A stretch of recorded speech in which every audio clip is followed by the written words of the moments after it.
mentioned it after the Texas game about how how you've grown and matured a little bit and stuff about the disappointment after the game, but certainly not just beating yourself up and knocking yourself out over it.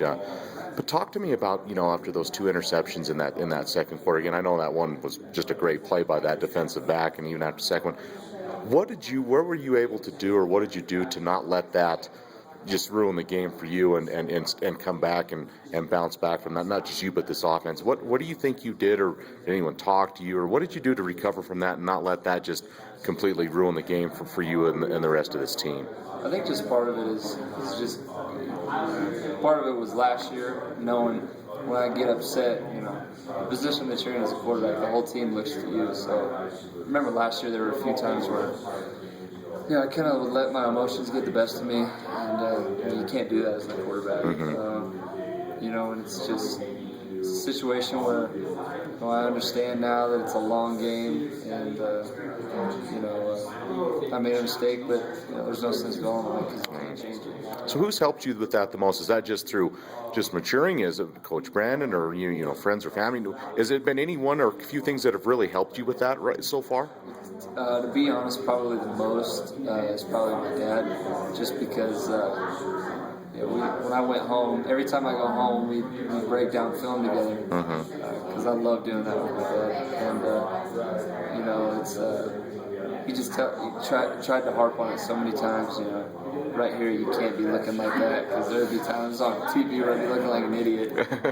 He'd be saying, you can't be doing that because, and it was kind of funny. He kind of brought up a stat. He was like, every time you would get mad a play before, or let your emotions get the best of you, something bad would happen. And I was like, didn't really believe him at first, but sure enough, there were quite a few times where that happened. So kind of took that into consideration. And then personally, just praying through it, just knowing that there's always going to be another play where I can get better.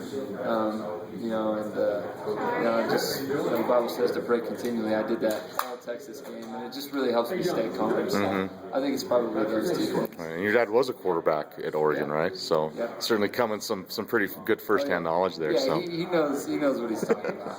He definitely knows. So. Gotcha.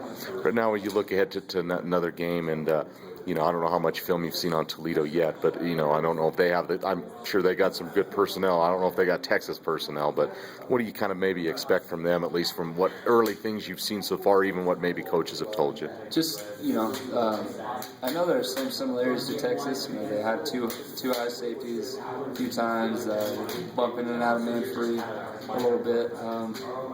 I know they're a good team. They took Arizona to overtime. I don't know if it was like second or third OT or overtime, whatever. I know they were in overtime against a good Arizona team.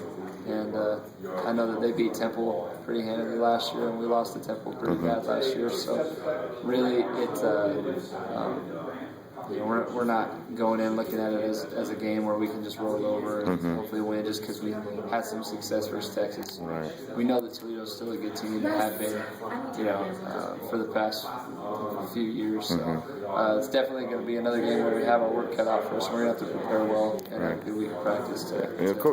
Coach Christian mentioned that Temple game last year. I believe what Toledo did to Temple, and I haven't seen film or looked at it, but based off that bowl game last year, is that motivation too? Well, hey, Toledo beat Temple last year, now we got them, and what Temple did to us. I mean, do you get into any of that? Well, do you think? I don't know if any of you guys need a whole lot of things to motivate you, but will that maybe be a motivating factor for you or maybe the rest of this team this week, or do you think that'll even be anything?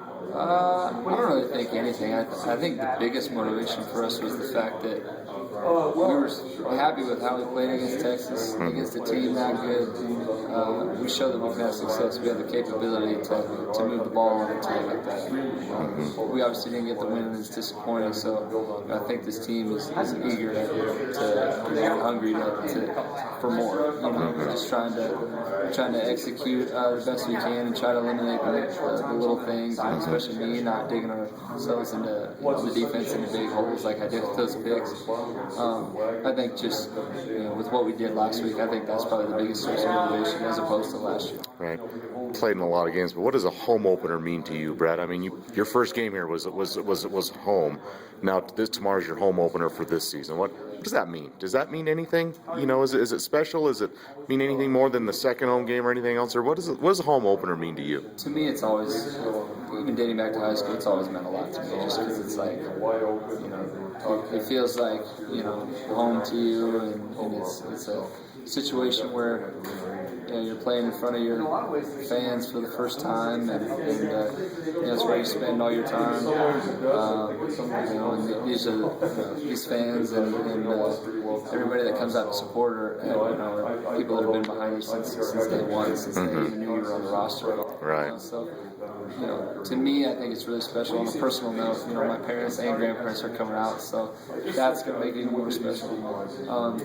You know, I'm just really excited because I love playing in that stadium, and you know, shoot, Texas got loud, but there were times, I remember against Nebraska, and even last year, like Weber State, you know, our stadium gets pretty loud as well. You know, and there are times where it seemed even louder than Texas. Gotcha.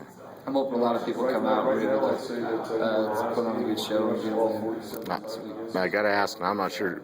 Was it West Salem High is getting black artificial? Is that your high school? Did you see it on ESPN? Yeah, I saw that, and I had to ask him, black turf, Brett? I mean, what do you think? Have you seen it? Or, I mean, not seen it personally, but have you seen even a picture of it on TV or anything? Yeah, I've seen a couple pictures because my brother just had his first game there last Right. week, so. What happened was, you know, I went home in August. I left like August 4th or 5th for, you know, came back from camp. So that was like a week before they actually took out the old turf and put it in.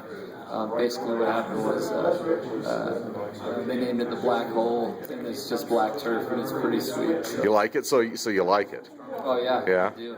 And awesome, which is something that meant a lot to my family is the old turf. You know, the whole 40 thing. They actually cut out a 40 and gave it to us from the old turf. Oh wow! So we have a big from the old turf. We have 40 in our house now. So oh, that's cool. It's awesome. I'm really happy for that school, for my head coach Sean Stanley, and you know, it's pretty cool to see your high school on ESPN. Nice, perfect.